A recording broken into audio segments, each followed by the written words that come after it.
번쯤은 들어보셨거나 분명히 직접 보신 분은 계실 거라 생각합니다. 현실에서는 있을 리가 없는 세계관이긴 한데 존 윅은 한때 잘 나가던 전설적인 킬러로서 어 결혼하여서 그 킬러를 은퇴하게 되었습니다. 하지만 아내가 갑작스러운 병환으로 사별을 하게 되고 그로 인하여 존 윅은 상심하게 되었는데 아내는 유언으로 자신이 아끼던 개를 정성껏 돌봐주라고 존 윅에게 부탁하고 세상을 떠나게 됩니다. 상심한 마음에 존 윅은 내키지 않았지만 사랑했던 아내의 유언이니 있는 힘을 향해 개를 잘 돌봐주려고 합니다. 그런데 어느 날 존 윅의 고급 스포츠카를 탐낸 그 건달들이 존 윅의 저택에 침투하여서 훔친 두들겨 패고 아내가 남겨준 개까지 죽이게 됩니다. 뒤늦게 정신을 차린 존 윅은 죽어있는 개를 끌어안고 한 가지 결심을 하는데 아끼던 개를 죽이고 아끼는 스포츠카를 훔친 건달들을 반드시 찾아내 복수하려는 것입니다. 또한 개를 죽이고 스포츠카를 훔친 건달들이 자신 덕분에 크게 성장한 조직 보스의 아들과 부하들이라는 사실을 알아낸 존 윅은 결국 그 건달들뿐만 아니라 조직 보스와 조직 전체까지도 괴멸시키게 되며 영화는 막을 내리게 됩니다. 이 영화 존 윅은 영화 팬들에게 있어서 항상 손에 꼽히는 액션물로 거론되고 합니다. 왜 사람들은 이 존 윅과 같은 액션물을 좋아하는 것일까요? 지극히 단순하고 확실한 주제, 권선징악을 아주 선명하게 전하고 있기 때문입니다. 그런데 왜 권선징악은 이토록 많은 사람들에게 사랑을 받고 있는 주제일까요? 예나 지금이나 권선징악은 마음속으로 원하는 소망이기 때문입니다. 하지만 결코 현실 속에 나타나지 않기에 더 간절하게 바라게 되는 것이죠. 그러니 사람들은 영화나 소설을 통하여 대리 만족을 하고자 하는 것입니다. 권선징악을 원하는 사람들의 마음을 들여다보면은 결국 사람들이 생각하고 있는 가장 이상적인 세계란 어떠한 세상인가 잘 알 수가 있습니다. 선을 행하면 상을 받고 악을 행하면 심판을 받는 공정하고 정직한 세상을 원하고 있습니다. 원하지만 동시에 결코 그런 세상은 현실 속에서 나타나지 않을 것이라는 사실을 너무나도 잘 알고 있는 것입니다. 그래서 법을 만들고 꼭 이대로 하자. 그렇게 말은 하지만 이리저리 꼼수를 통해 피해가고 지키려 하지 않는 것이 사람들의 속성입니다. 그럼에도 불구하고 이것만큼은 반드시 지켜야 한다. 생명을 걸고 반드시 지켜야고 한다. 라며 정해진 법과 규칙이 있죠. 그것이 바로 하나님의 말씀이라는 것입니다. 그리고 구약시대에서는 하나님께서 이와 같이 지키라 명하신 말씀을 율법으로 주셨다는 것입니다. 그래서 지난 6주간 출애굽기와 레위기를 통해 율법의 내용들을 살펴보았는데 크게 이 율법의 내용들을 세 부분으로 나눌 수 있습니다. 첫 번째는 예배 장소로서의 성막에 관해서입니다. 성막이란 일종의 이동식 텐트 교회로서 당시 광야를 돌아다니던 이스라엘 백성들이 이동을 할 때마다 텐트를 쳐서 하나님께 제사를 드리고 대제사장은 하나님과 교제하는 의식을 지켜왔다는 것입니다. 두 번째는 계명입니다. 하나님께서는 모세에게 10계명을 주셔서 백성들로 하여금 그 계명을 지켜야 명하였습니다. 마지막은 제사입니다. 제사는 하나님을 예배하는 구체적 행위를 말합니다. 이스라엘 백성들은 하나님께 제사를 드리려면 자신들이 키우던 소나 양이나 염소를 가지고 와서 피를 뽑고 각을 떠서 제단 위에 바쳐야 했습니다. 그래서 율법은 성막과 계명, 그리고 제사에 대해서 다루면서 오늘날 우리가 드리고 있는 예배의 중요한 요소들을 이미 예전부터 그 토대를 갖추고 발전시켜 왔다는 것입니다. 그리고 모세는 오늘 마지막 고별 설교를 하면서 이스라엘 백성들에게 이걸 선포하며 이제는 이스라엘 백성들 다음 세대가 모세 없이 요단강을 건너야 할 텐데 그때 결코 잊어서는 중요한 얘기들이 있다. 그것을 너희에게 전한다. 라며 그 말씀을 전하고 있습니다. 그럼 먼저 오늘 모세는 이스라엘 백성들에게 무엇을 전하고 있을까요? 모세가 첫 번째로 전하고 있는 것은 율법을 제정하신 하나님에 대해서입니다. 14절에 보시면 이렇게 기록되어 있습니다. 하늘과 모든 하늘의 하늘과 땅과 그 위의 만물은 본래 내 하나님 여호와께 속한 것이로되. 먼저 이 말씀이 의미하는 바는 무엇일까요? 우리가 살고 있는 세상의 범주를 정해준 것이죠. 하늘과 모든 하늘의 하늘과 땅과 그 위의 만물.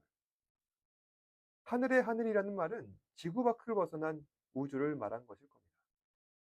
그리고 하늘과 땅, 그 위를 살아가는 피조물, 그 피조물 가운데 우리 인간. 이 모든 것이 우리가 살고 있는 세상의 범주라는 것이죠.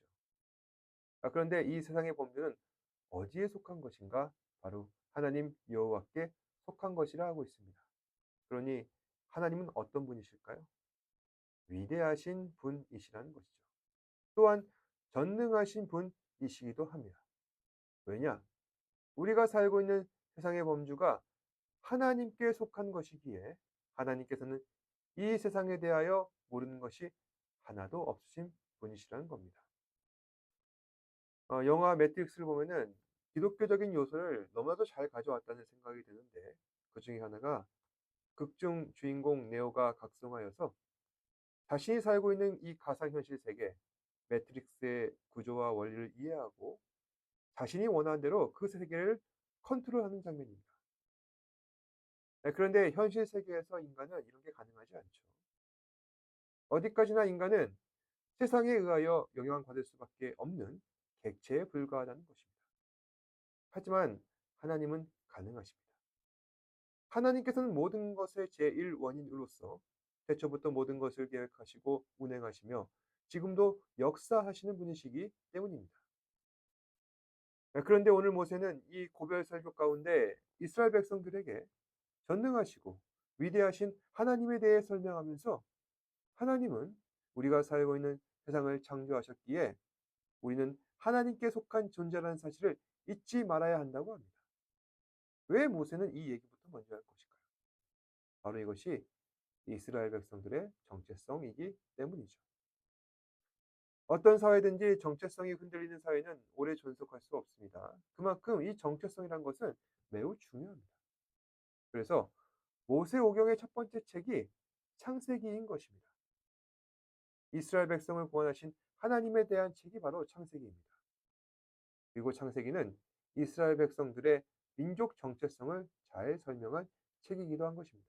왜 이 얘기가 중요할까? 과거 이스라엘 백성들이 그 정체성이 흔들렸던 시기가 있었다는 것이죠. 그때가 바로 애굽에서 종으로 살았던 그때입니다. 이스라엘은 애굽을 주인으로 모시며 그들이 원하는 대로 이끌려 살아왔습니다. 하지만 하나님께서는 그런 이스라엘 백성들을 해방시키시고 당신의 백성으로 삼아 주셨습니다. 그래도 불구하고 이스라엘 백성들은 여전히 애굽에서 살았던 그때를 그리워하고 있죠. 민수기 11장 4절에서 6절 보시면은 이렇게 기록되어 있습니다. 그들 중에 섞여 사는 다른 인종들이 탐욕을 품음에 이스라엘 자손도 다시 울며 이르되 누가 우리에게 고기를 주어 먹게 하랴. 우리가 애굽에 있었을 때는 값없이 생선과 어이와 자매와 부추와 파와 마늘들을 먹은 것이 생각나거늘 이제는 우리의 기력이 다하여 이 만나 외에는 보이는 것이 아무것도 없다. 이 말씀은 이스라엘 백성들이 광야를 돌아다니다 육신이 지쳐서 힘이 들 때 자신들을 인도하여 주신 하나님을 원망하면서 과거 애굽의 때를 그리워하고 있는 장면입니다. 말씀에서는 그들이 비록 음식을 불평하며 고기를 먹었던 때를 그리워하는 모습을 보여주고 있는데 사실 이것은 애굽의 때를 그리워하고 있는 것입니다. 이런 모습을 보았을 때 이스라엘 백성들은 지금 당장 우리가 하나님의 능력이 커 보이기 때문에 잠시 잠깐 순순히 따를지는 모르겠지만 세대가 바뀌고 상황이 바뀌게 되면은 언제 그랬냐는 듯 자기 뜻대로 자기 마음대로 살아갈지 모르는 사람들이었다는 것이죠. 그래서 모세가 미리 경고하고 있는 것입니다. 하나님은 그런 분이 아니시다. 지금 하나님의 힘이 세 보이고 언젠가 그 힘이 약해져서 함부로 할 수 있는 것처럼 생각하지? 그런데 하나님은 예나 지금이나 동일하시다. 전능하시고 위대하시며 모든 것을 다스리신다. 그러니 함부로 대하지 말라는 것입니다. 두 번째는 그런 하나님께서 너희를 사랑하신다는 말씀입니다. 15절에 보시면은 여호와께서 오직 내 조상들을 기뻐하시고 그들을 사랑하사 그들의 후손인 너희를 만민 중에서 택하셨음이 오늘과 같으니라. 이 말씀에서 주목할 점은 하나님께서 너희 조상들을 기뻐하시고 사랑하셔서 그들의 후손인 너희도 선택하셨다. 그러니까 이스라엘이 하나님의 택함을 받아 지금처럼 광야를 돌아다니며 언젠가 가나안 땅을 취할 것이다라는 소망을 갖게 된 것은 그것은 다 너희 조상이 잘해서 그런 것도 아니고 하나님께서 너희 조상을 사랑하시고 그 때문에 너희가 이제 가나안 땅을 얻게 되는 복을 누리게 되었다는 것입니다. 그러니까 한마디로 부모 잘 만난 줄 알아라. 아무리 부모가 뛰어나도 그건 내 실력으로 얻은 것이 아니야. 부모 덕이지. 그런데 이스라엘 그 부모 역시 잘한 건 하나도 없잖아. 대체 이스라엘 백성들이 뭘 했어? 다 하나님께서 은혜로 너희에게 땅을 주셨고 하나님의 백성으로 삼아 주신 거야. 모든 것이 자신의 능력이 아니라 하나님의 은혜인 것을 이스라엘 백성들에게 전하고 있습니다. 세 번째는 하나님의 스케일에 대해서입니다. 아까 말씀드렸던 하나님의 위대하심에 대한 확장판이라 할 수 있는데 17절에 보시면은 너희 하나님 여호와는 신 가운데 신이시며 주 가운데 주시오 크고 능하시며 두려우신 하나님이시라. 사람을 외모로 보지 아니하시며 뇌물을 받지 아니하시고. 여기서 보면은 중요한 구절 하나가 있죠. 바로 하나님 여호와는 신 가운데 신이시며 주 가운데 주시라. 여러분, 신이란 무엇입니까? 초월적 존재를 말하는 것이죠. 인간의 상상을 뛰어넘는 존재가 바로 신이라는 것입니다. 세상에는 무수한 신이 있다고 합니다. 민족과 열방의 수만큼 신이 존재하고 있는 것입니다. 또한 그 민족과 열방 가운데서도 사람들이 저마다 믿는 무수한 신들이 존재합니다. 그런데 그러한 종류의 신들과 하나님과는 차이점이 있죠. 바로 민족과 열방들이 섬기는 그 신들은 인간의 욕망을 수용하고 있다는 것입니다. 전쟁에서 이기고 싶으면 전쟁의 신을 섬깁니다. 돈을 많이 벌고 싶으면 재물의 신을 만들어 섬깁니다. 자식을 많이 낳고 싶으면 자산과 풍요의 신을 섬깁니다. 또 어떤 신들은 질서를 세우기 위한 정치적 목적에서 신을 만들어 섬기기도 합니다. 단적으로 유교가 그렇죠. 물론 유교는 뚜렷한 신은 없습니다. 다만 예의 범절을 강조하고 있죠. 그 가운데 조상을 섬기는 제의를 갖추고 있습니다. 이처럼 민족과 열방 가운데 생겨난 무수한 신들은 다 그 목적이 있는 것입니다. 그런데 하나님은 어떠십니까? 인간의 목적에서 비롯되지 않으셨죠. 따라서 하나님은 신 중에 신인 것입니다.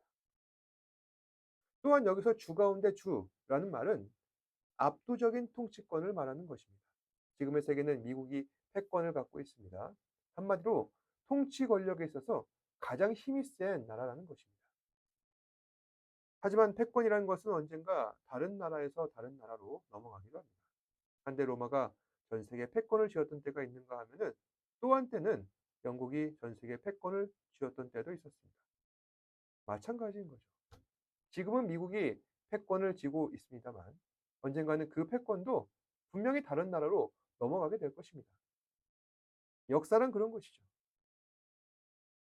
하지만 세상의 역사와 상관없이 영원토록 압도적인 통치권을 갖고 계신 분이 바로 하나님이십니다. 이 부분을 분명히 보여주는 성경이 다니엘서인데 다니엘서에서는 하나님께서 다니엘을 통하여 환상을 보여주시면서 그 환상은 당시 근동의 패권을 쥐고 있었던 바벨론 이후 변화될 국제 정세를 이야기하는 꿈이었습니다. 그러니까 당시 바벨론이 나라를 지배했다면은 그다음 세대에서는 메데와 바사, 또 그다음에는 로마 제국이 패권을 쥔다는 것입니다. 그런데 하나님께서는 또 한 가지 환상을 더 보여주고 계시는데 그 나라들 다음에는 한 돌이 굴러오는 환상을 보여주시고 그 돌이 바로 예수 그리스도를 예표하고 있다는 것입니다. 그러니까 아무리 세속 권력이 바뀌어도 하나님의 권세와 영광은 영원하다는 것을 말하고 있는 것이죠. 그런데 여기서 네 번째가 중요합니다. 그런 압도적인 권능과 통치력을 가진 하나님께서 17절 하반절에 보시면은 사람을 외모로 보지 않으시고 뇌물도 받지 않으신다고 합니다. 또 18절에 보시면은 고아와 과부를 위하여 정의를 행하시고 나그네를 사랑하셔서 떡과 옷을 주신다고 합니다. 지극히 높은 곳에 계셔서 막강한 권능을 행하시는 하나님이 낮은 곳에 있는 자들에게 관심을 보이신다 합니다. 왜 하나님께서는 이처럼 소외된 사람들에게 관심을 보이고 계시는 걸까요? 그 이유는 17절에 나와 있죠. 사람을 외모로 보지 않으시기 때문입니다. 이 외모라는 말은 단순하게 사람의 생김새만을 이야기하는 것이 아닙니다. 그 사람이 어떤 사람인가 드러내는 전체적인 모습, 분위기, 그리고 객관적인 조건, 모든 것을 다 통틀어서 말하는 것입니다. 세상에서는 어떤 사람인지에 대해 따라서 사람을 대하는 태도나 자세가 달라지는 경우가 많습니다. 그 사람이 어떤 대학 다녔더라, 어디서 뭐 한다더라. 사실 이런 것이 다 외모죠. 외모입니다. 사실 외모라는 것은 첫인상도 있겠지만은 나중에 알게 되는 외모도 있는 겁니다. 특히 이런 외모를 철저하게 따지고 계산할 때가 인생 가운데 있는데 그것은 바로 결혼할 때입니다. 오늘날 결혼만큼 어려운 일도 없죠. 많은 것을 생각하게 합니다. 그 과정에서 많은 어려움들이 있을 수 있습니다. 결혼은 서로를 탐색하고 확인하고 맞춰보아야 하기에 더 어려울 수밖에 없습니다. 사실 사람들은 저마다 살아가는 모습이 다 똑같지 않습니까? 아침에 일어나고 각자 일을 하고 삼시세끼 밥 먹고 잠잘 때 되면 잠자고 물론 삶의 모습과 질과 양과 정도의 차이는 있을 수 있겠지만 사람은 다 기본적인 충족, 필요 수준이 똑같습니다. 그럼에도 불구하고 왜 서로를 탐색하고 확인하고 맞춰보아야 하는 것일까요? 내가 원하는 수준은 기본적인 충족 필요 수준보다 더 높기 때문입니다. 그 사람들은 서로 탐색하고 확인하고 맞춰보는 겁니다. 특히 외모를 말입니다. 그 사람이 갖고 있는 객관적 조건들을 탐색하고 확인하고 따져보고 맞춰보는 겁니다. 결혼은 사랑이 전부다라고 하는 이 순수한 생각을 버릴 수밖에 없는 상황인 것입니다. 그런데 이러한 일들이 비단 결혼뿐일까요? 우리가 살아가고 있는 세상에는 이 결혼의 확장판들이 얼마든지 많이 있다는 것입니다. 그런 세상 속에 살아가는 사람들은 더욱더 외모를 따질 수밖에 없습니다. 취업 같은 경우가 더 그렇죠. 스펙이나 경험이나 이런 걸 많이 보지 않습니까? 그런데 오늘 말씀에서는 하나님께서 그런 거 따지지 않으신답니다. 왜 그럴까요? 이미 전능하시고 위대하시고 모든 것을 다스리시는 하나님 앞에서는 그런 것이 다 무용지물이기 때문입니다. 다만 한 가지만은 반드시 짚고 넘어가십니다. 우리 안에는 죄가 있는가? 하나님을 거역하는 마음들이 있는가? 그래서 이 죄에 대한 문제를 책임지고 관리하기 위하여 하나님께서는 우리에게 율법을 주신 겁니다. 하나님께서는 모세를 통하여 이러한 네 가지 사항들을 말씀하시면서 모세를 통해 율법을 주신 목적을 다시 한 번 더 언급하십니다. 그리고 13절을 보시면은 하반절에 이렇게 말씀하시죠. 내게 명하는 여호와의 명령과 규례를 지킬 것이 아니냐. 그러니까 하나님께서는 지금 이스라엘 백성들에게 지금까지 너희들에게 전한 여호와의 명령과 규례, 그러니까 율법을 지키라 모세를 통하여 말씀하고 계신 겁니다. 그리고 왜 이스라엘 향하여 율법을 지켜야 하는가? 이유를 설명하고 계시는데 13절 상반절을 보시면은 내가 오늘 내 행복을 위하여 내게 명하노니.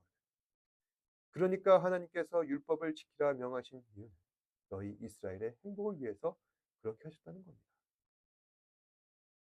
여러분께서는 언제 행복하십니까? 다들 소확행이라고 남들에게 간섭받지 않는 자신만의 소박하지만 확실한 행복. 그러한 것이 행복일 수도 있겠고요. 또 오랫동안 노력하여서 염원하던 목표를 달성했을 때 그럴 때도 사람들은 행복을 느낍니다.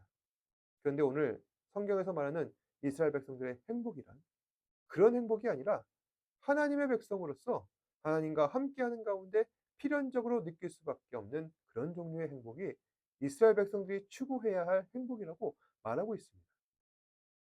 또한 이러한 행복은 당시 이스라엘만 추구할 것이 아니라 이스라엘처럼 하나님의 백성으로서 택함받은 저희도 하나님과 함께하는 행복을 추구해야 한다는 것입니다. 우리가 하나님과 함께하는 행복을 추구해야 한다고 했는데 여러분 생각하시기에 어떻습니까? 뭔가 뜬구름 잡는 얘기 같죠? 하지만 앞으로 우리에게 나타날 하나님의 복은 모두 다 여기에서 비롯되는 것입니다. 일도 하고 공부도 하고 우리에게 필요한 일들을 해야 합니다. 그게 우리 일입니다. 하지만 우리가 그렇게 하고 있는 모든 삶의 배경에는 기본적인 그 삶의 틀에는 하나님이 계셔야 한다는 것입니다. 다른 무엇보다 하나님을 우선시하며 하나님을 존중하는 삶의 태도가 뒷받침되어야 합니다. 즉 우리 삶의 포맷에는 하나님께서 주도하시는 그러한 삶이 바로 하나님과 함께하는 행복이라는 것이죠. 오늘날 많은 그리스도인들이 이 점을 놓치며 살아갑니다. 하나님을 섬기는 삶, 세상을 살아가는 삶, 각각 별개로 보고 있는 것이죠. 조금 어려운 말로 성과 속을 분리한다 하고 있는데 그러니까 거룩을 추구하는 그 신앙의 삶과 세상을 살아가는 세속의 삶을 분리하자는 것입니다. 그게 보편타당하다고. 그래야 존중받는 성도, 존중받는 교회가 될 수 있다 말하면서 말입니다. 하지만 성과 속이 분리된 그리스도로 살게 되면은 반드시 신앙이 약화됩니다. 왜 그럴까요? 결국 우리의 삶을 주관하시는 분은 하나님이시기 때문입니다. 내가 현실 속에서 하나님을 의지하지 않는데 어떻게 그 신앙이 강화될 수가 있겠습니까? 사실 구약 시대 이스라엘 백성들이 망한 이유도 그래서입니다. 다들 사람들이 이스라엘 백성들이 망한 이유가 이방신을 섬겼기 때문이라 합니다. 그런데 그 이유는 반은 맞고 반은 틀렸습니다. 이스라엘이 망한 이유를 정확하게 말씀드리자면은 겉보기식의 성의 영역 가운데서는 하나님을 섬기고 실질적인 속의 영역 가운데서는 이방 신들을 섬겼기 때문에 이스라엘 백성들이 망하게 된 것입니다. 그러니까 내가 하나님께 예배를 드리라고 하시니 내가 예배는 드려준다. 하지만 현실의 삶은 다른 부분이 있으니 현실의 삶을 해결해 줄 것으로 보이는 이방 신도 함께 섬겨야겠다. 내가 그렇다고 해서 하나님을 무시하는 게 아니야. 하나님은 최고의 신으로 내가 인정한다. 인정은 하지만 우리 현실은 이방 신과 같은 급이 낮은 신들을 해결할 수도 있는 것이니 그들을 찾아가자. 바로 이것이 이스라엘 백성들이 실패한 요인이었습니다. 거룩하신 하나님께서는 현실의 삶도 책임져 주십니다. 아니, 우리 삶의 전체 포맷을 가져가실 분은 하나님이시고 그런 하나님께서 속의 영역도 주관하시니 모든 것을 하나님께 맡겨야 하는 것이 이스라엘 백성들인데 이스라엘 백성들은 그 삶을 분리했기 때문에 실패하였다는 것입니다. 오늘 모세가 고별 설교를 하면서 마지막으로 하고 싶었던 말이 이겁니다. 이제 내가 너희를 떠나는 마당에 한마디 하자면 이제 더 이상 너희는 너희 삶을 하나님과 분리시키지 마라. 항상 하나님과 함께하는 삶을 지속해 나가라. 그것이 유일한 살 길이다. 하지만 안타깝게도 이스라엘은 처음에는 그냥 그런 신용을 보이다가 나중에는 자기 멋대로 살아가게 됩니다. 여러분께서는 어떻게 하시겠습니까? 여러분의 삶의 포맷을 하나님께로 가져가십시오. 하나님께서 여러분들의 삶을 책임져 주십니다. 기도하겠습니다. 고맙고 사랑이 많으신 아버지 하나님, 오늘 우리에게 은혜를 허락하여 주사 우리의 삶의 포맷을 하나님께로 가져가는 믿음과 결단을 허락하여 주시옵소서. 우리 지체들 삶의 모든 어려운 부분들을 하나님 앞에 의존하며 하나님 앞에 맡겨드리는 거룩한 신앙의 삶을 살아갈 수 있는 우리 사랑하는 지체들 되게 하여 주시옵소서. 모든 말씀 예수님 이름으로 기도드립니다. 아멘. 하늘에 계신 우리 아버지여, 이름이 거룩히 여김을 받으시오며 나라가 임하옵시며 뜻이 하늘에서 이루어진 것 같이 땅에서도 이루어지이다. 오늘 우리에게 일용할 양식을 주시옵고 우리가 우리에게 죄 지은 자를 사하여 준 것 같이 우리 죄를 사하여 주시옵고 우리를 시험에 들게 하지 마시옵고 다만 악에서 구하시옵소서. 나라와 권세와 영광이 아버지께 영원히 있사옵나이다. 아멘.